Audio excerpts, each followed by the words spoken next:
ఎందుకంటే మా హయాంలో అటువంటిది మేము జరగనీయలేదు. మా 9.5-10 ఏళ్ల కాలంలో మేము అటువంటిది జరగనీయలే. అదేవిధంగా ఇప్పుడు ఆదిలాబాద్లో సిమెంట్ కార్పొరేషన్ ఆఫ్ ఇండియా ఉన్నది. ఆ కంపెనీ మూతపడ్డది. ఆదిలాబాద్ జిల్లాలో ఉన్నటువంటి సున్నప్రాయి గనుల్ని ఆ సంస్థకి ఇచ్చి అక్కడ సిమెంట్ కార్పొరేషన్ ఆఫ్ ఇండియా ఆధ్వర్యంలో అక్కడ ఇండస్ట్రీని ప్రారంభించవచ్చు. మరి వాళ్ళ ఆదిలాబాద్ నుంచి ఎంపీగా భారతీయ జనతా పార్టీ మనిషి గెలిచిండు. మరి కేంద్ర ప్రభుత్వం ఏం చర్య తీసుకుంటుంది దీని విషయంలో, రాష్ట్ర ప్రభుత్వం ఎట్లా స్పందిస్తుంది? గతంలో కూడా ఇవాళ ఎంఎండిఆర్ యాక్ట్ వచ్చింది 2015లో.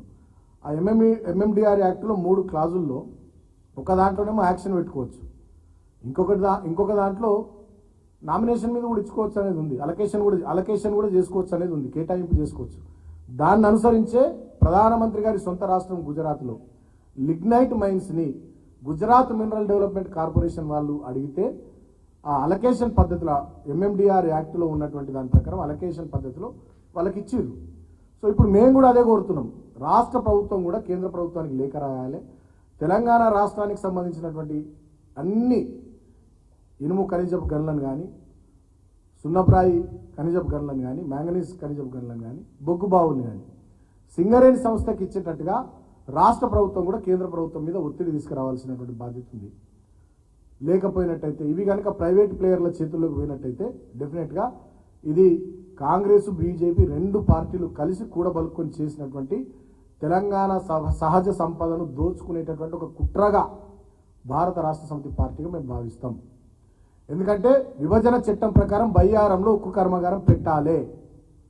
సెయిల్ ఆధ్వర్యంలో పెట్టిస్తారా, ఎవరి ఆధ్వర్యంలో పెట్టిస్తారో, ఏ పిఎస్యు ఆధ్వర్యంలో పెట్టిస్తారో పెట్టియండి బయ్యారంలో ఉక్కు కర్మాగారం. లేదంటే సింగరేణి సంస్థ ఆధ్వర్యంలో పెట్టిస్తారా పెట్టియండి. పెట్టించి ఆ ప్రాంతంలో ఉండేటటువంటి ఉమ్మడి ఖమ్మం కానీ, ఉమ్మడి వరంగల్ జిల్లాకు సంబంధించినటువంటి ఇనుప ఖనిజపు గనుల్ని ఆ ప్రాంతంలో వచ్చేటటువంటి బయ్యారం ఏరియాలో వచ్చేటటువంటి స్టీల్ ప్లాంట్ మరి సింగరేణికి ఇస్తారా, మీరు సెయిల్కి ఇస్తారా, ఎవరికి ఇస్తారో వాళ్ళకే ఆ ఖనిజపు గనుల్ని కేటాయించేటట్టుగా రాష్ట్ర ప్రభుత్వం చొరవ తీసుకోవాలి. సో ఇట్లా చేయకుండా ఇవి ప్రైవేట్ రంగానికి సంబంధించినటువంటి వాళ్ళకి దారదత్తం చేస్తాం అనుకుంటే డెఫినెట్గా ఇది పెద్ద కుట్ర. ఆ కుట్రలో భాగంగానే తెలంగాణ మీద భారతీయ జనతా పార్టీ, కాంగ్రెస్ పార్టీ ఎక్కడ లేని ప్రేమ ఒలకబోసి ఇక్కడ రాష్ట్రంలో అక్కడ కేంద్రంలో అధికారంలోకి వచ్చి వాళ్ళ తెలంగాణ సహజ సంపదను దోచుకొని పోతున్నారనేది తెలంగాణ ప్రజలకు స్పష్టంగా అర్థమవుతుంది. మీ వైఖరిగా రాబోయే రోజుల్లో దీని ద్వారా బహిర్గతమవుతుంది. ఇప్పటికైనా నేను ఈ ప్రభుత్వాన్ని డిమాండ్ చేస్తూ ఉన్నా. ఈ ప్రభుత్వం వచ్చి 6 నెలలు దాటిపోయింది, 7 నెలలు నడుస్తున్నది. సింగరేణి బొగ్గు బావుల్ని సింగరేణి సంస్థకి ఇవ్వాలని చెప్పి ఒక్క లేఖ కూడా ఇప్పటివరకు ముఖ్యమంత్రి రాయలే ప్రధానమంత్రికి.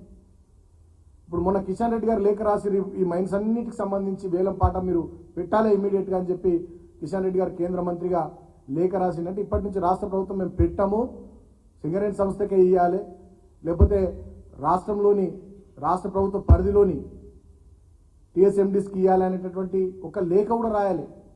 ముఖ్యమంత్రి గారు రాయాలి, సంబంధిత మంత్రి, ఇండస్ట్రీస్ మినిస్టరు, ఎవరు కూడా స్పందించాలి. అంటే మరి ఏదైనా బీజేపీ కాంగ్రెస్ కూడా బలుకొని తెలంగాణ సహజ సంపదను తెలంగాణ సహజ వనరుల్ని దోచుకోవాలని కుట్ర ఏమైనా చేస్తున్నాయా? దీన్ని తెలంగాణ సమాజం గమనించాలని కోరుతా ఉన్నాం. ఇక ఇంకో ముఖ్యమైనటువంటి విషయం, 3వ అంశం, నీట్ పరీక్షకు సంబంధించి రాష్ట్ర వ్యాప్తంగా దేశవ్యాప్తంగా చాలా ఆందోళనలు జరుగుతూ ఉన్నాయి. అటు ప్రజల్లో కానీ, ఆ ఎగ్జామ్స్ రాసిన పిల్లల్లో కానీ, పిల్లల తల్లిదండ్రుల్లో కానీ, సమాజంలో కానీ చాలా బలంగా ఆందోళనలు క్షేత్రస్థాయిలో ఫీల్డ్ మీదకి వచ్చి వాళ్ళు చేస్తూ ఉన్నారు. సోషల్ మీడియా వేదిక కానీ, మీడియా వేదిక కానీ చాలా ఆందోళన చేస్తూ ఉన్నారు.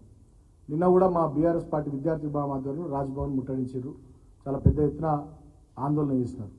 సో నేను ఇప్పుడు కేంద్ర ప్రభుత్వాన్ని అడుగుతా ఉన్నా, తక్షణమే కేంద్ర ప్రభుత్వం నీట్ ఎగ్జామ్ను రద్దు చేయాలి. రద్దు చేయడమే కాదు, వెంటనే ఎక్కడైతే బీజేపీ పరిపాలిస్తున్న రాష్ట్రాలు, బీహార్, గుజరాత్ లాంటి రాష్ట్రాల్లో 30 లక్షలకు 40 లక్షలకు ఈ పేపర్లు అమ్ముడు పోయినాయి బహిరంగ మార్కెట్లో అని వార్తలు వచ్చినాయి. అక్కడ కొంతమందిని అరెస్ట్ చేసినట్టుగా కూడా తెలుస్తూ ఉన్నది. తక్షణమే మరి దీంట్లో ఈడీని కూడా ఎంటర్ చేయాలి. తెలంగాణలో ఏదో గొర్రెల పంపిణీ మేము గత ప్రభుత్వం చేస్తే ఆ లబ్ధిదారులు ఆ గొర్రెల్ని కిందికి అమ్ముకున్నారని చెప్పి ఇక్కడ ఈడీని ఎంటర్ చేశారు బీజేపీ వాళ్ళు, కేంద్ర ప్రభుత్వం రాష్ట్ర ప్రభుత్వం కలిసి. అంటే ఒక గొర్రెను అమ్ముకున్న లబ్ధిదారుని మీదకి ఈడీ వచ్చే ప్రయత్నం చేసింది. ఆ గొర్రెల పంపిణీలో ఆనాడు ఆ కార్యక్రమంలో పాల్గొన్న అధికారుల మీదకి ఈడీని ఇక్కడికి పంపించినటువంటి కేంద్ర రాష్ట్ర ప్రభుత్వాలు కలుసుకొని మిలాఖత్ చేసినటువంటి ఆ ప్రయత్నము మరి 30 లక్షలకు 40 లక్షలకు బహిరంగ మార్కెట్లో నీట్ పేపర్లు బీహార్ గుజరాత్లో అమ్ముడు పోయినాయి అని చెప్పి వివరాలు బయటకు వచ్చి కొన్ని అరెస్టులు జరిగిన తర్వాత నేషనల్ మీడియాలో సోషల్ మీడియాలో విపరీతమైనటువంటి వార్తా కథనాలు వచ్చిన తర్వాత కూడా ఈడీ ఎందుకు ఎంటర్ అవుతలే, ఇది ఈడీకి ఎందుకు కనబడతలే? ఇక్కడ ఒక గొర్రె అమ్ముకుంటే కనబడ్డటువంటి సందర్భంలో ఈడీకి, కేంద్ర ప్రభుత్వానికి, రాష్ట్ర ప్రభుత్వాలకు మరి అక్కడ 30-40 లక్షలకు ఒక పేపర్ అమ్ముకుంటే ఈడీ ఎందుకు ఎంటర్ అవుతలే? లక్షలాది మంది విద్యార్థుల జీవితాల్ని పణంగా పెట్టేటట్టు, బలి పెట్టేటట్టుగా కేంద్ర ప్రభుత్వం దుర్మార్గంగా వ్యవహారం చేస్తే ఈ రాష్ట్ర ప్రభుత్వం ఇక్కడ ఉన్నటువంటి కాంగ్రెస్ ఎంపీలు కానీ, కాంగ్రెస్ మంత్రులు కానీ, కాంగ్రెస్ పార్టీ వాళ్ళు కానీ ఎవరేం మాట్లాడరు. ఆనాడు మేము ప్రభుత్వంలో ఉంటే 1-2 సెంటర్లలో ఏదో బయోమెట్రిక్ సిస్టమ్ ఫాలో కాలేదు గ్రూప్ 1 ఎగ్జామ్లో అని చెప్పి కోర్టు జడ్జిమెంట్ ఇస్తుంది గ్రూప్ 1 పరీక్షను రద్దు చేయాలని చెప్పి. మొత్తం వీళ్ళంతా ఆందోళన చేస్తారు ఏదో జరిగిపోయిందని చెప్పి. ఇవాళ ఇంతమంది లక్షలాది మంది భారతదేశం మొత్తంలో కూడా ఇబ్బందులు పడతా ఉంటే మరి ఏ కోర్టు కూడా జోక్యం చేసుకుని పరీక్ష రద్దు చేయాలని చెప్పారు. ఎక్కడ కూడా కాంగ్రెస్ వాళ్ళు రోడ్ల మీదకి వచ్చి నిరసనలు తెలిపారు. ఏదో తూతు మంత్రంగా నిన్న ఏదో ఒక షోలాగా ఏదో చేసి కొంతమంది వెళ్ళిపోయారు తప్ప ఆ సీరియస్నెస్సే కనబడతలేదు. అంటే బీజేపీ కాంగ్రెస్ రెండు మిలాఖత్ అయినాయా?